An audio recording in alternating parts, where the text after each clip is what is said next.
When I was growing up, from the time I was 5th grade, 6th, 7th, 8th grade, there was one television show that everybody in our class watched every week, no matter what happened. It aired every Friday night at 7 o'clock. I don't know if any of you have ever even seen it. I hope I'm not talking above your head. But it was a story about these two good old boys who just beat all you ever saw. They'd been in trouble with the law since the day they was born. But they never really meant any harm.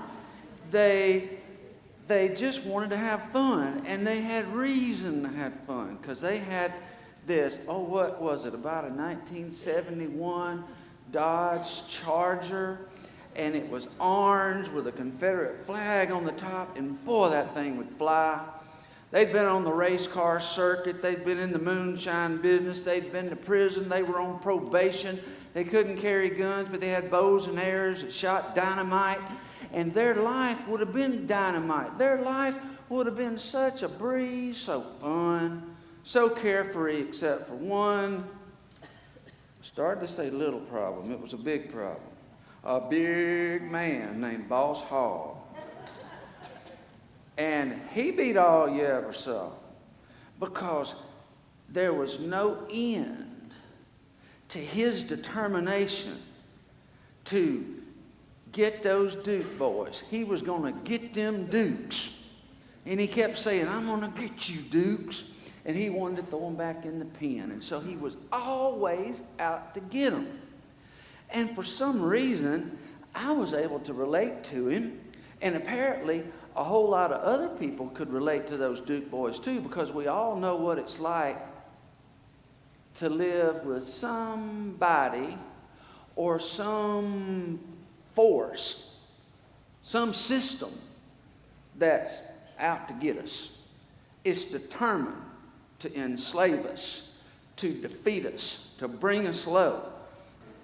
Now, obviously, I've put a lot of thought into this.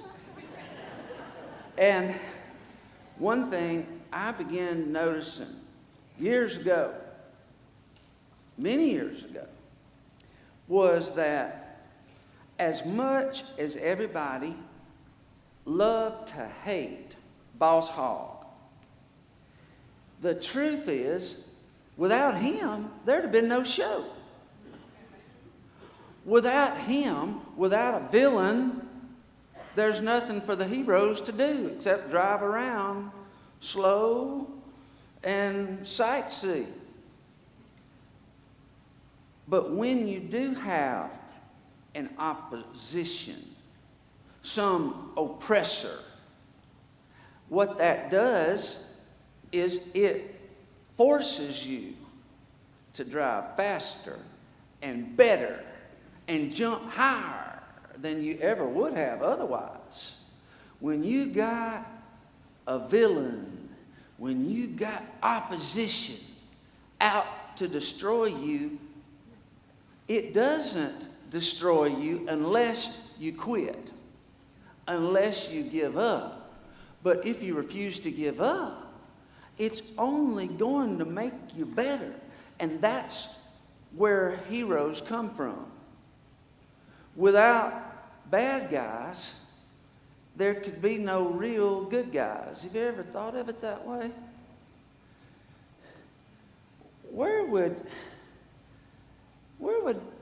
Who'd want to hear about Little Red Riding Hood? What a boring story that would be without the big bad wolf. Tom and Jerry? Who would want to watch Jerry the mouse if there were no tomcat constantly coming up with contraptions to catch and eat him? And now, bringing that down to where you and I live, do you really think you would have become the person you've become if you had never in your life faced any hardship, no evil force ever tried to control you, oppress you, bring you down and keep you down? would you have grown in the ways you've grown? I just leave that for you to answer. But I do know this. You can look at any story from history just as far back as you want to go. You can look at modern movies or ancient fables. You can look at a BBC war documentary, even a cartoon, like I mentioned a while ago. And in every case, the thing that makes the story a story, the thing that gives a hero the opportunities to become heroic, is the presence of the bad guys, the bad boys, the crooks, the villains, the dark forces. Now, a lot of people, me included, at a lot of different times, have spent way too much time down in the dumps, moaning and bemoaning the fact that life just can't be easy. You ever find yourself at the end of a hard day saying something like what I've said? Come home and told my wife, why does everything have to be so hard? Why can't some things just be easier for a change? And thankfully, every now and then, God does give us something easy. I think He gives us those to give us a break, to give us a breather. But then, like any good coach, He's going to put us right back in the game if He believes we can contribute to the win. He'll put us back in the game. It's actually a bad sign if He takes us out of the game and keeps us safe on the sidelines. Now, what I'm talking about here, you can see easily. TV shows, movies, stories of every kind, but you can see it in sports. My goodness. Because when we are attached to a college football team, like Arkansas, the Razorbacks, most of you have watched the Razorbacks as far back as you can remember. You don't ever remember not watching those games, going to those games. And there's this invisible power that seems to be transferred from the television set to us when they win. Because it's more than just imagination. There's a very real sense in which if my team wins, it somehow thrills and empowers me to go out on the playing field of life this week and win. And when we see the Arkansas defensive line fighting hard to hold off the big, strong Texas Longhorns, or the ferocious LSU Tigers and Longhorns, and yet you face your own Longhorns and your own Tigers, and so do I.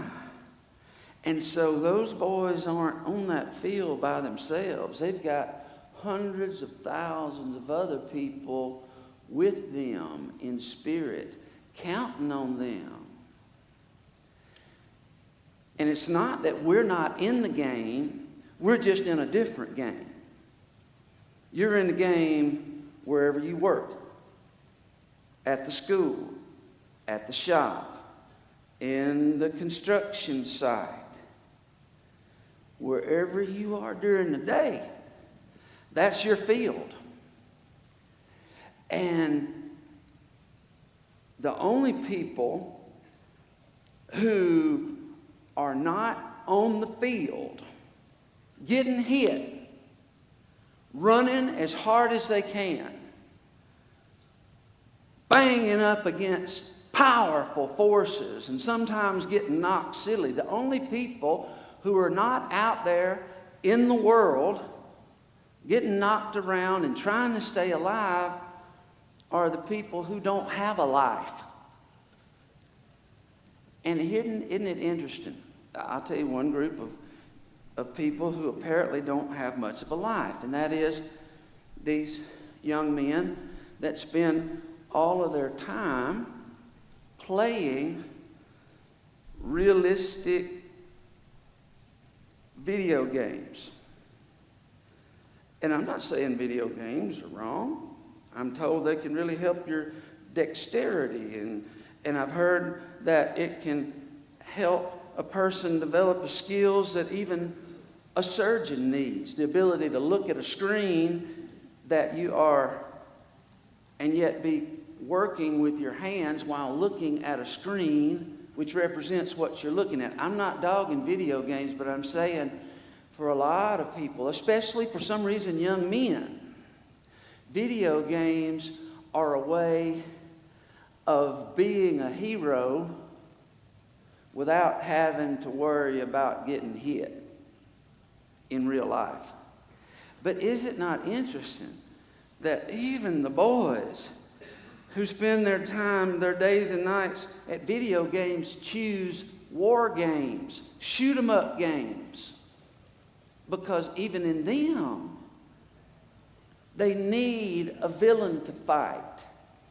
They need some evil forces to overcome. It's built in. It's not something to run from. It's not something to avoid. It's something to embrace.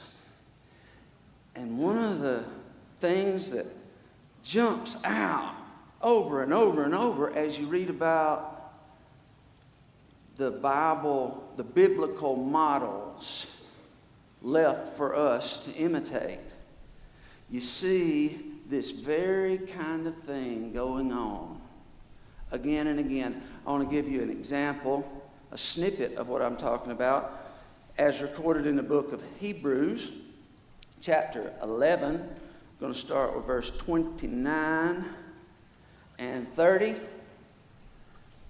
It was by faith that the people of Israel went right through the Red Sea as though they were on dry ground. But when the Egyptians tried to follow, they were all drowned. It was by faith that the people of Israel marched around Jericho for 7 days, and the walls came crashing down. You know what you have in both of those stories? Moses in the Red Sea, Joshua at the Battle of Jericho. You have regular human beings made of the same stuff as you and me, cooperating with God in complete harmony, so that they were doing exactly everything they were supposed to do, and that's the stuff that God will never do for you. The things you can do for yourself, He expects you to do them.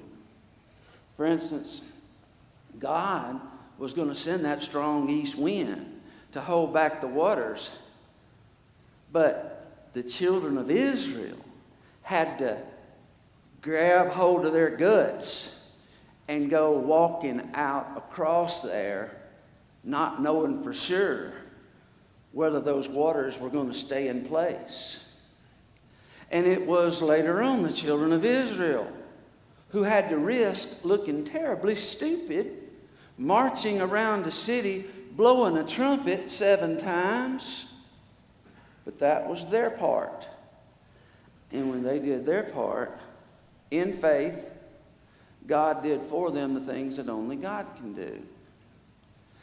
And all of the real victories in life come in just that way. It's always going to be a combination of you doing everything in your power, taking charge, taking difficult steps, even being willing to get hit and hurt. That's the part you can do. But when you do, if you do, God does his part, and there's a great victory. If you don't, you just go back to the house and play video games.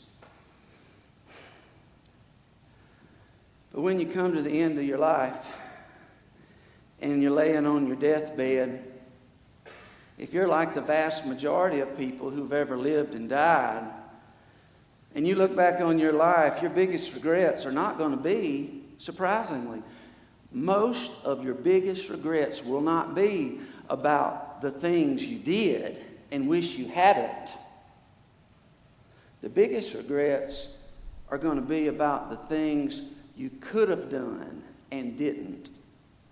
Things you should have done when you had the opportunity, but you took a passive role. Rather than entering the battle, you settled for playing video games about battle. Well, that said about the battles, villains, dark forces, it's very important that I talk and apply this to where you are. You need to recognize who the villains in your life are. Who are the crooks that are robbing you of joy? What are those dark forces that are destroying your family right now? What system is it that is holding you captive and keeping you down?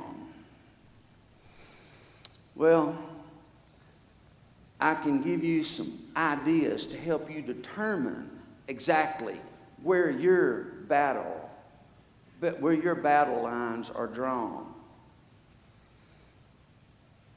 First thing need to know is some of the most important battles you will fight in this world are not battles on the external, on the outside, involving other people. Truth is, the most important victories you've got to win in this world are the battles that rage inside you. Because there's a devil who leads the powers of darkness and seems bent and determined on filling every corner of your life with darkness. You know what darkness is? Very simple. It's the absence of light. Now, what's wrong with the absence of light? The scripture says God is light.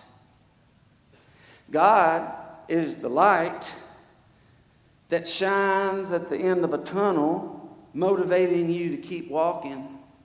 God is the light that shines into your soul during times like this, allowing you to see what your real issues are and what you need to do.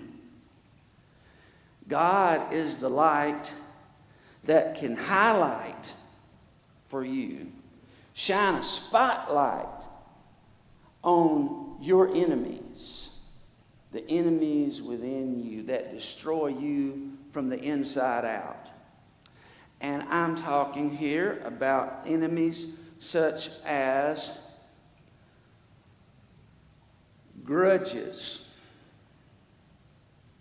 unforgiveness. A grudge you've been holding inside for 20 years. And the longer you hold that grudge, the darker your soul gets. And the weaker you become. Because it is choking out the light It's choking out the life, I should say. Grudges will do it. Greed will do it. Never having enough. Constantly comparing what I've got to what he's got. Comparing this one to that one and the one over there to me. Those are the kinds of internal enemies that will turn your mind into a battlefield. Joyce Meyer wrote a book years ago, The Battlefield of the Mind. I've not intended to say this, but if you resonate with what we're talking about, get that book, Battlefield of the Mind, Joyce Meyer. The worst battles, but also the most important battles take place within you. Now, the reason I say they're the most important is not because the external battles out there in the world don't matter. It's not that. Here's what it is. Unless you defeat and conquer the dark forces within you, you're in no condition to go conquer any evil on the outside. I mean, this is elementary stuff, really. You can't bring victory to other people when you're living in defeat yourself.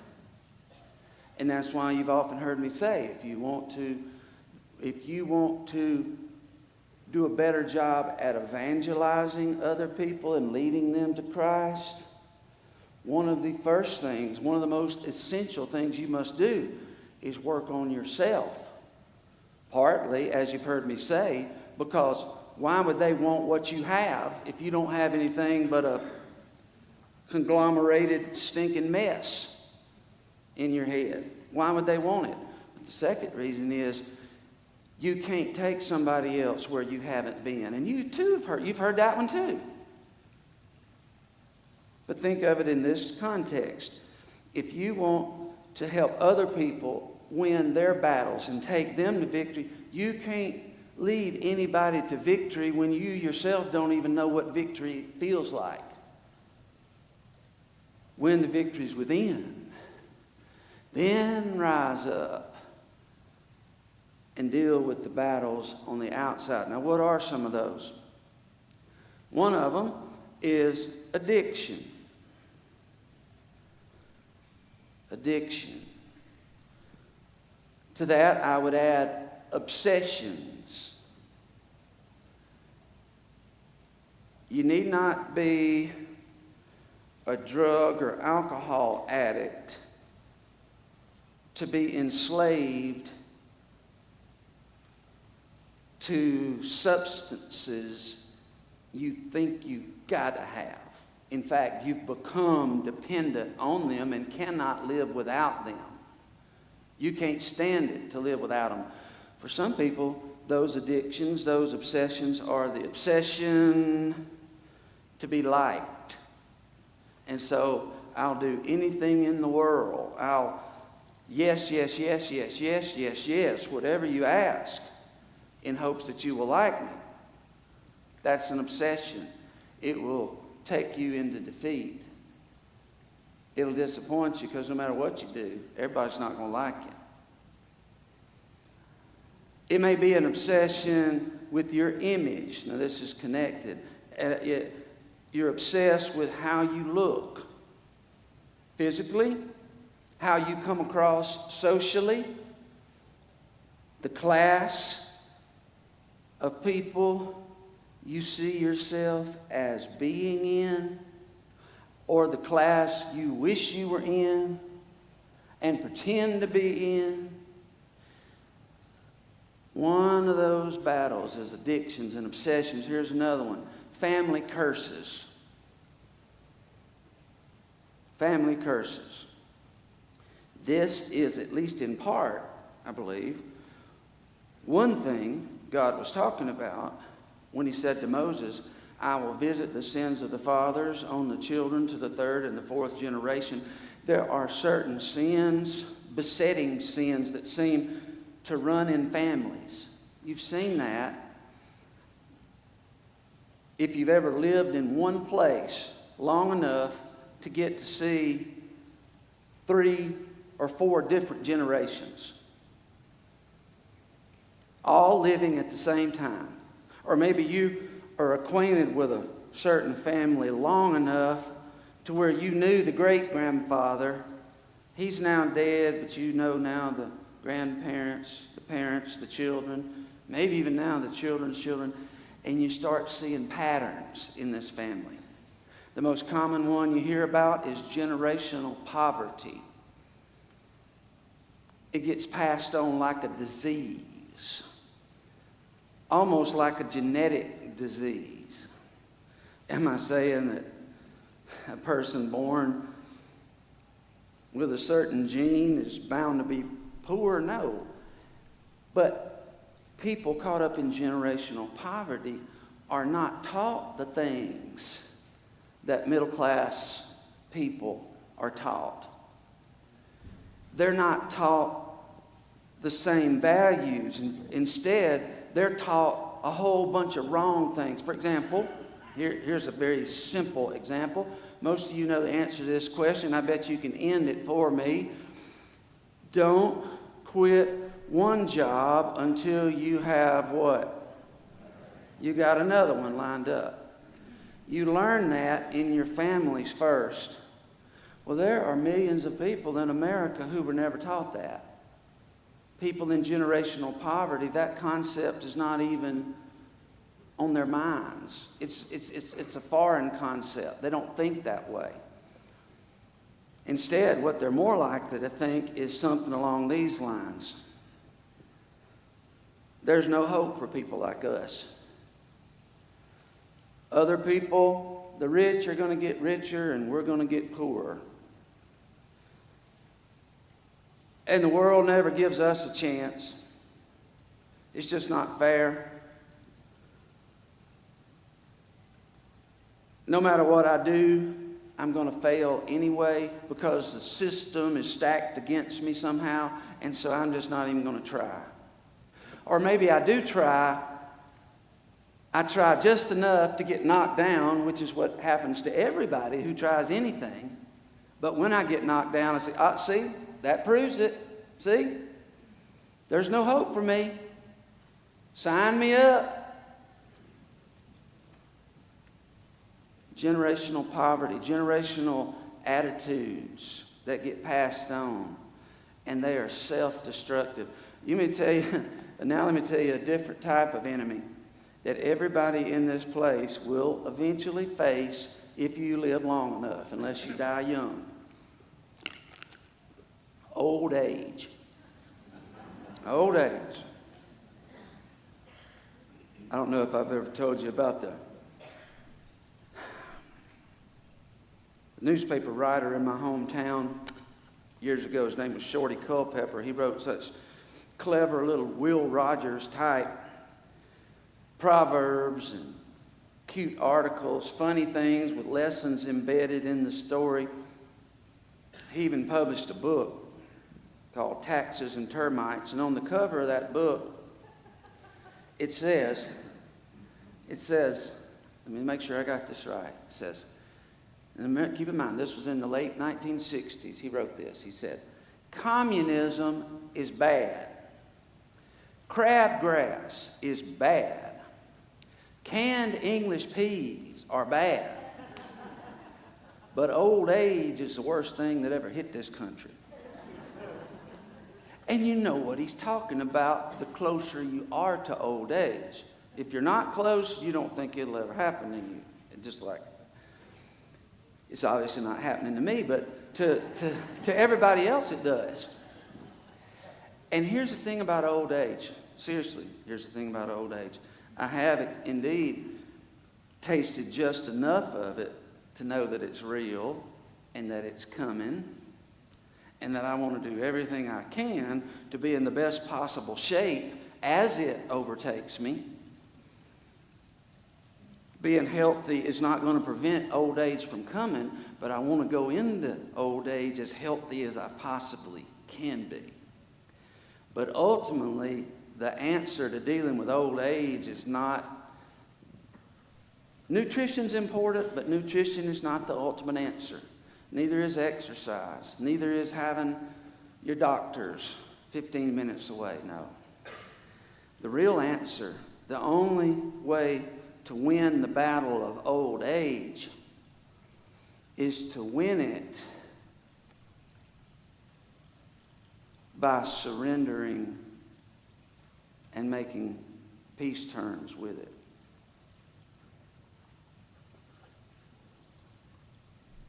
When it comes to old age, the only victory comes to those who recognize there are some things they cannot change, and they find that God gives them the serenity to accept those things they cannot change. And when they do you know what they find? The peace that passes understanding. Until the surrender comes, they are fighting tooth and nail against the inevitable. They're treating this as if it's the worst tragedy that ever hit this country.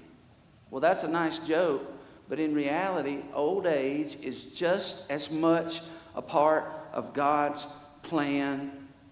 It's just as important a part of the story as your birth, your high school graduation, your marriage, and your children. In fact, whether this surprises you or not, I'll say this.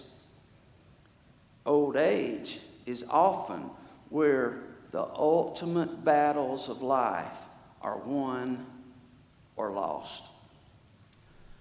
Because here's how I've seen it work. I've got just enough old age to have seen it over and over. I find that the stronger, more successful a person is in young life and midlife, the more successful, the more powerful, the more influential they are, the less they've ever had to surrender to anything. A person with enough power, enough money, enough influence, enough grit, enough toughness can make it a long way in life and never accept anything that they could not change, because they always manage to change it. And I celebrate that with them. That's not bad, but sooner or later, old age is coming, and you're not going to defeat it by fighting it.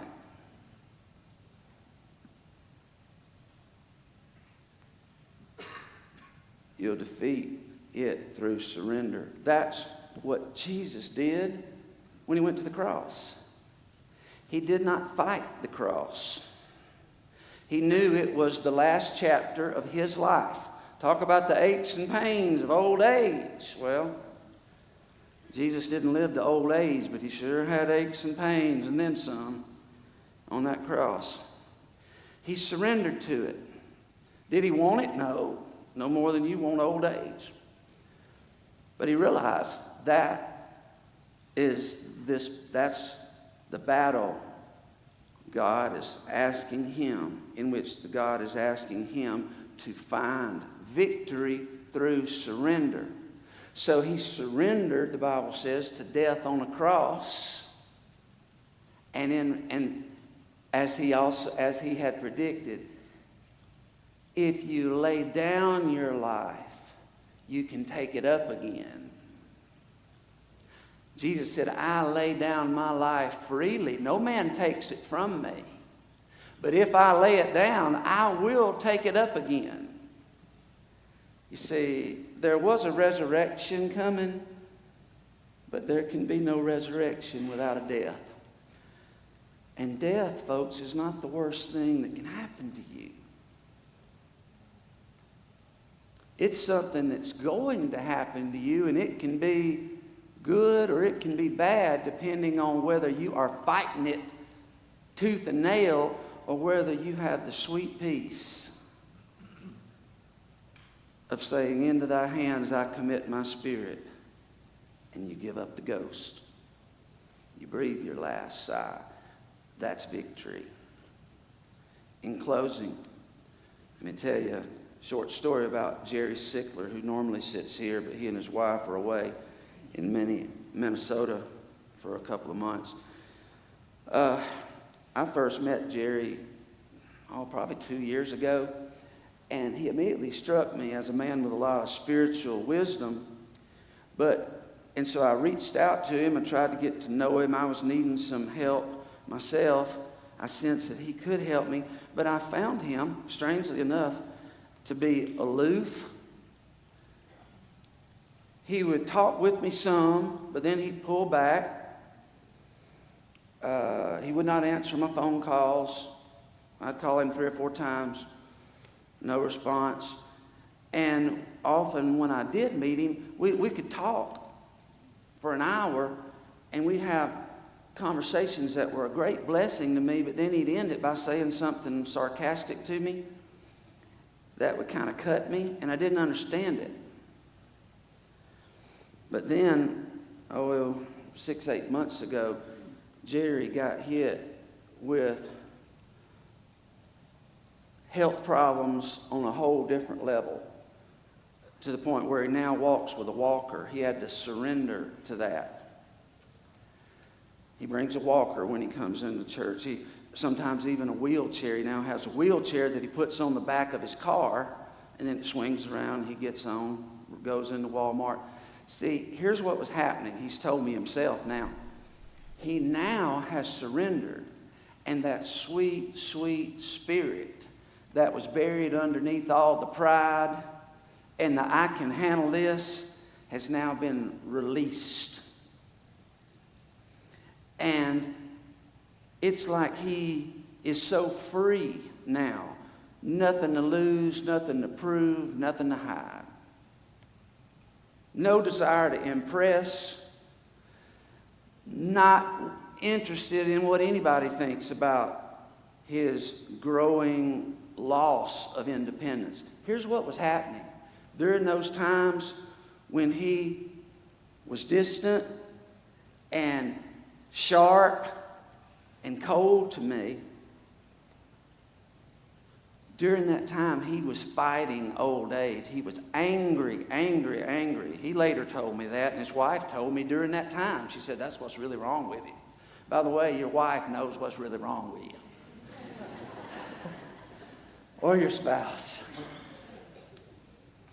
But finally, he accepted it. And through surrender in that battle came peace. What is your battle? And what is the appropriate step you need to take now to win? To be a role model. To be a person that we'll eventually be able to point to as an example. A good example. Those villains are there for a reason. Those oppressors. So rise up and try. Or try again and again and again. Because the only real losers are the quitters.